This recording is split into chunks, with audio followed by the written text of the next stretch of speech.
அடுத்து ரசூல்லா கேட்டாங்க, ரொம்ப முக்கியமான விஷயம், 4வது விஷயம், வமின் தஅவத்தின் லா யுஸ்தஜாபு லஹா, ஏற்றுக்கொள்ளப்படாத துவாவிலிருந்து உன்னிடத்திலே நான் பாதுகாவல் தேடுறேன். அப்படின்னா என்ன அர்த்தம்?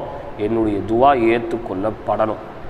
இன்றைக்கி நம்ம செய்கிறோம், எவ்வளோ துவா செய்கிறோம், எந்தெந்த நேரங்களில் துவா செய்கிறோம், எதுக்கெல்லாம் துவா செய்கிறோம், யாருக்கெல்லாம் துவா செய்கிறோம், எத்தனை முறை துவா செய்கிறோம், என்னென்ன வழிமுறைகளில் துவா செய்கிறோம், எந்தெந்த இடங்களில் போய் துவா செய்கிறோம்.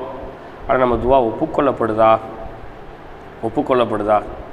இன்றைக்கி துவா ஒப்புக்கொள்ளப்பட்டிருந்தால் இன்றைக்கு எல்லோரும் மண்டு மாளிகையில் வசித்திருப்பார்கள். துவா ஒப்புக்கொள்ளப்பட்டிருந்தால் இன்றைக்கு எல்லோரும் மிகப்பெரிய வாகனங்களில், சொந்த வாகனங்களில் பயணிச்சிருப்பாங்க.